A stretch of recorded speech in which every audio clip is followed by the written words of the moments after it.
The bad girl image first arrived in the 50s and 60s in the form of gum-smacking girl groups like the Shangri-Las and Ronettes. Now, while these acts would influence male superstars like the Beatles and Rolling Stones, they fell short at giving women a voice in rock's emerging rebellion. Enter the late 60s, when a drug-induced counterculture would change the course of music. Don't you want somebody to love? Don't you need somebody to love? While the writings of Timothy Leary set the tone of the free love era, the music of Jefferson Airplane exposed its soul. Their anti-establishment stance made them icons of the post-beatnik generation, who crowned frontwoman Grace Slick their reigning acid queen. One pill makes you larger, and one pill makes you small. You take drugs, you turn your friends on to them, and it's something you do to be pleasant. I mean, it's like our parents offering cocktails.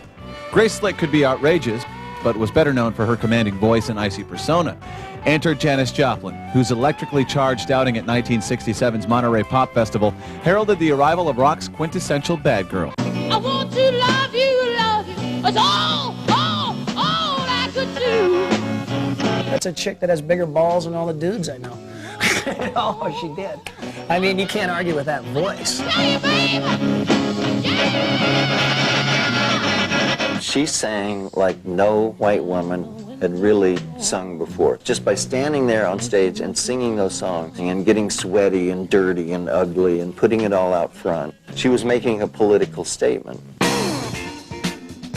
In 1966, Janis hooked up with the band Big Brother and the Holding Company. As success finally arrived, Janis made it clear it would be on her own terms. When Janis Joplin and when Big Brother came to one of the first meetings at Columbia Records, they go into the conference room to have a meeting with Clive Davis and his executives. And when the executives walk in, they're standing on the conference table naked.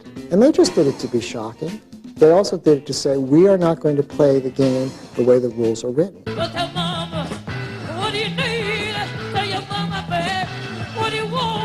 While female folk singers like Joan Baez and Joni Mitchell sang about the era's social and political conflicts, Janis took her inspiration from blues queens Bessie Smith and Etta James, exhibiting a raw sexuality previously unseen by white women. Nobody could take away from her what she had when she performed.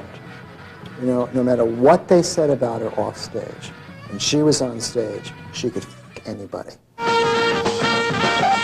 Janis claimed the right to be as raunchy as any male rock star, getting arrested after one show for indecent language.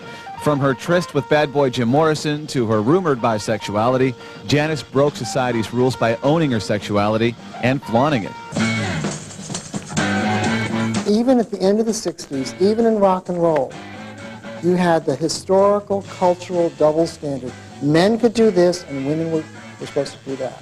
And Janis said, F that. And the fact that she was a woman and getting away with it caused basically men to get upset and call her bad. Keeping up with the guys came naturally to Janis, who proved she could drink any man under the table. She had this thing about Southern Comfort, that she drank so much of it that the company bought her a fur coat and she wore it around, and she said, Southern Comfort bought me this coat and all I did for it was have to pass out for 2 years. This whole success thing, it hasn't yet really compromised the position that I took a long time ago in Texas. That was to be true to myself, to be the person that was on the inside of me. But her unprecedented freedom came at a price. As time went on, Janis became trapped by the wild, unchained image that made her a star. People idolized her because she was a Southern Comfort drinking, hard living, getting sex the way boys do, kind of broad, who could sing well, you know? And she had to live up to that. Freedom's just another word for nothing left to lose. In 1970, Janis parted ways with Big Brother to form a new band in which she would have total creative control. But criticism of her decision fed her lifelong insecurities, and Janis sought comfort in drugs and booze. Janis and I got into heroin. We became junkies. Needless to say, because it's such a sedating thing, it really made everything turn. It turned off a lot of inspiration and emotion. When Janis died, maybe a month before that, she was lying on a bed in a motel, we were talking, And she said, you know something, this heroin's getting a lot of people, but it's not going to get me. And I felt this chill go down my back. Janis Joplin died of a heroin overdose in October 1970. The talent and guts of rock's original Bad Girls still inspires female rockers today.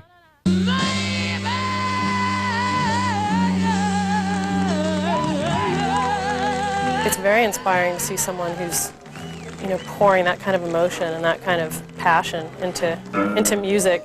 And maybe that's part of being bad, is walking the fine line of like being consumed by it and being powerful enough to be in charge of that sort of rawness.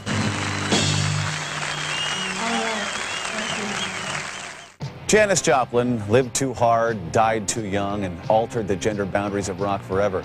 It would be a long time before others defied their relegated roles with Janis's power and will. But the gender-bending punk movement in the mid-70s would pave the way for a new wave of rock and roll bad girls. Coming up, the Runaways run rampant. The early 70s. The haze of 60s counterculture starts to wear thin as icons of that era either die off or become overblown arena acts. In this atmosphere of alienation, a new musical culture takes shape in the bowels of New York's Lower East Side. The primitive sounds of the punk movement challenge rock's conventions, and its raunchy stars challenge gender norms. I'm in love, L-U-V. Bad boys like the cross-dressing New York Dolls and the Delinquent Ramones were legends of the 70s punk underground. But in 1975, Patti Smith emerged as punk's high priestess. An irreverent poet wearing trousers and a skinny tie, Patti didn't cater to men's pin-up fantasies. Freedom is inside of me. It means that I'm not hung up with like anybody's idea of how I should be. I'm free because I can leap up and scream. I can put my fist up in the air. I don't give a Patti Smith wasn't the first female renegade. That was the leather-clad Susie Quattro, who revved up lots of girls who were ready to rock, among them a teenage Joan Jett. But it took Kim Fowley, a behind-the-scenes Svengali, to turn Jett's dream into a girl power profit scheme. Their meeting was a pivotal moment in rock. I remember Joan brooding. She had the Susie Quattro leather jacket on, and she didn't say much. You ready to work? Uh-huh, yeah. You want to kick ahead? Yeah. Do you want to take over the world? You bet I do. Okay. Let's go find some people who want to do that too.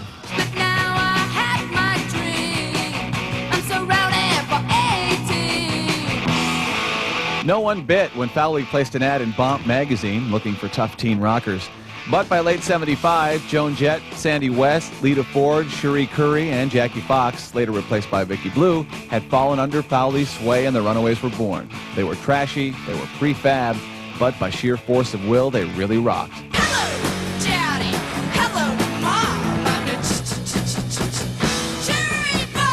The untamed lust of the Runaways' debut single, Cherry Bomb, echoed the aspirations of high school sex symbols everywhere. The sight of teenage lead singer Cherie Currie belting out the song in a corset earned the Runaways an indelible label. Jailbait rock, 15, 16, 17-year-old girls strutting their stuff big time. I want authentic slime.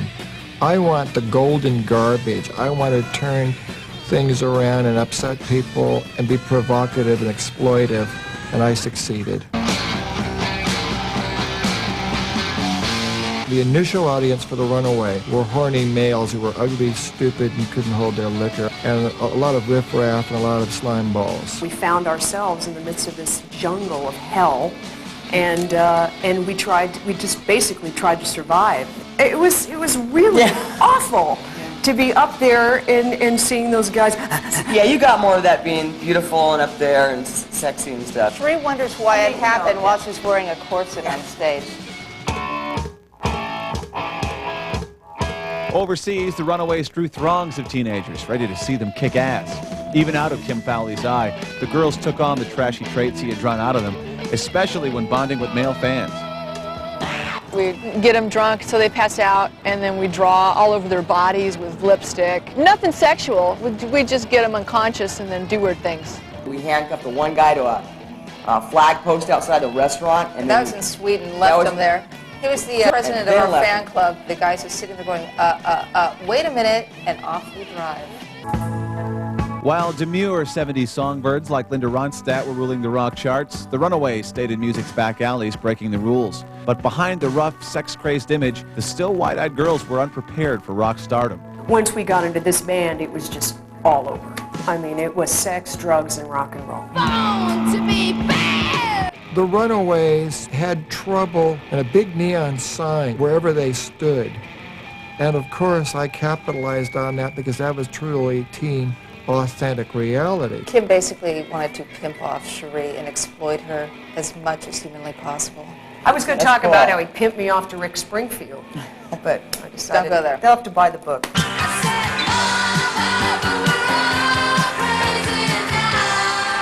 The high point of the Runaways' romp was their 1977 tour of Japan, where they gained their first female following. By that time, punk had produced other edgy female bands like England Slits and Raincoats, but for the Runaways, the end was near. Old, flabby white guys who ran radio stations at the time didn't want to push high school drama on their radio stations, so they didn't play the Runaways in America. The Runaways finally called it quits in 1979. Though their run was brief, they were pioneers whose impact is still felt today. The Runaways were ahead of their time and ahead of the curve. We were the first band that really were tough girls and were believable. You know, I don't think there had been another band at that point that other girl musicians could look, or other girls could look up to and latch on to. Two of the Runaways would ascend to solo stardom, holding on to the image that Kim Fowley helped create. Joan Jett's hits, Bad Reputation and I Love Rock and Roll, made punk go pop, while Lita Ford led her own heavy metal trash fest, and even did a duet with heavy metal king Ozzy Osbourne. The women who followed in the footsteps, like the Go-Go's, the Bangles, and the Pretenders' Chrissie Hynde, would go on to sell more records than the Runaways. But the success of these bands is the ultimate tribute to those trailblazing bad girls. Coming up, Courtney Love. In the mid-'80s, the music video explosion made pop stars like Michael Jackson and Madonna rulers of the mainstream. But in rock, regional indie scenes were renewing the vitality of the guitar band sound. The Riot Girl movement, based in Washington State, reclaimed rock's brash energy with a feminist twist. In the 90s, these bold movements set the stage for Courtney Love, who emerged as the decade's definitive bad girl.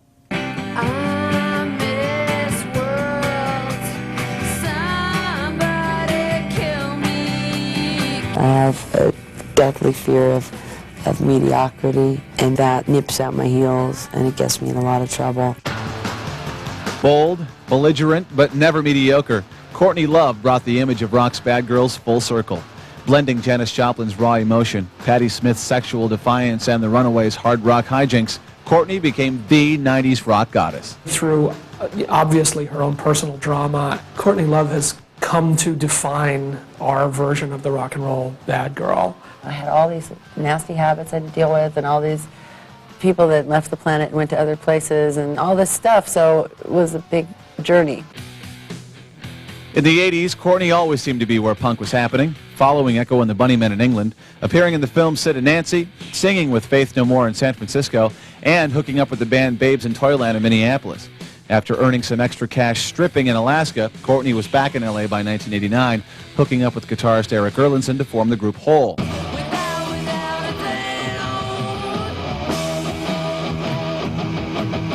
By this time, she had adopted her self-proclaimed Kinderwhore look that would come to define her.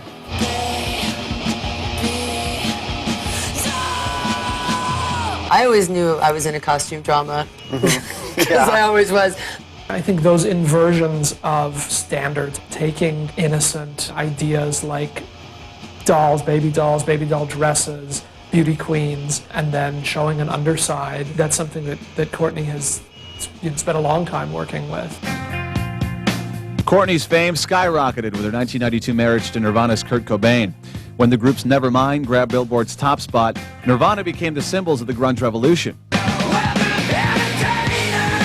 But the spotlight Kurt and Courtney shared exposed the underside of alternative rock's king and queen. During their marriage, rumors of drug use were fueled by the couple's erratic public behavior. They were the rock and roll couple, making records and fighting, and, rumors of drug use and having the kid, and just, all of it. It was the great rock and roll soap opera of the time. And at a certain point, you get this sense that things were just spinning faster than anybody could keep up with.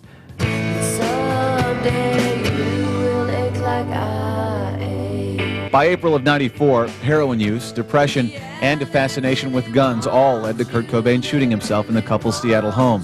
In an unprecedented move, Courtney read Kurt's suicide note aloud to a crowd of grieving fans. The worst crime I can think of would be to pull people off by faking it, pretending as if I'm having 100% fun.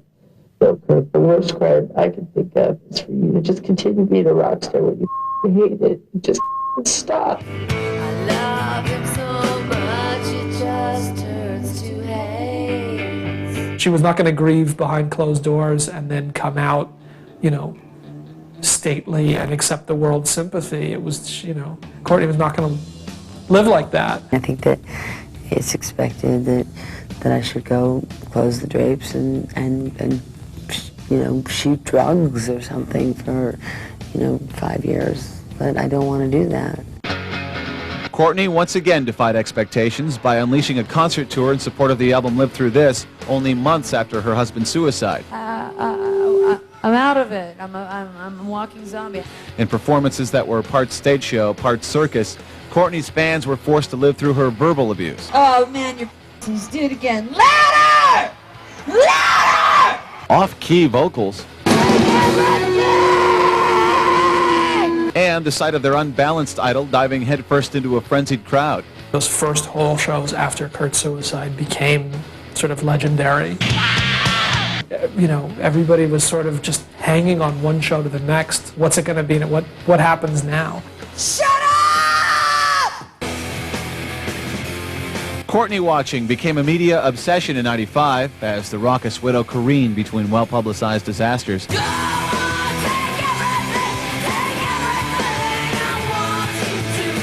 In January, an obscene outburst on an Australia-bound airline landed her in court. I said the F word in first class, what you just do in coach. And when Hole signed on to Lollapalooza '95, the real show was backstage, where a fist fight with Kathleen Hanna of the Riot Grrrl band Bikini Kill led to Courtney's arrest. It's also... Should we let her come up? Yeah. No, don't, please. Come on, Courtney! In a clash of blonde ambitions, Courtney's scene-stealing antics at that year's MTV Video Music Awards made Madonna visibly uncomfortable. That was probably a great anti-drug campaign. Courtney's behavior raised rumors that she was once again headed down the path of drug abuse. I like it in here. Nice clothes, good money, and a lot of available drugs. I think she's very talented. I just think, you know, that she's destroying herself. Oh, make me over. By the end of the decade, Courtney Love had been in and out of rehab and had transformed herself from a punk provocateur to a Hollywood glamour goddess. Having traded her baby doll dresses for haute couture, Courtney claims to still be breaking the rules with her image upgrade. When we were writing, I'd have to do studio executive meetings, and I'd go play in Armani suits, which was a strange experience, but a cool experience because, you know, whose rule is it that you can't do that? Right. Men, boys who wear denim, who decide, like, there's no room for fashion in rock because there's no room for women in rock, is there? Courtney's outrageous persona and defiantly honest music redefined the rock bad girl as a groundbreaking feminist. How far that torch will be carried remains to be seen. She opened up the doors for, you know, uncompromising, raw rock and roll, punk rock women to really play on a major, you know, platinum selling playing field. The question is, are the doors that Courtney helped kick open all closed back up again right now? Not if Kittie has anything to do with it. In true bad girl form, these hard-ass Canadian teens are invading the macho aggro rock scene. Sonically harsh and lyrically brutal, these girls are no teen queens. A lot of people try to, you know, put us in a certain label. You know, we're female musicians and we're the anti-Spice Girls and all this crap. And it really has nothing to do with us, and I think that they're just trying to bring us down. It's not going to work. Bad girls have been pushing rock's edges from the start, and their impact reaches well beyond women's music. Their spirit has made rock sexier, more rebellious, and more raw. And without them, what would bad boys do?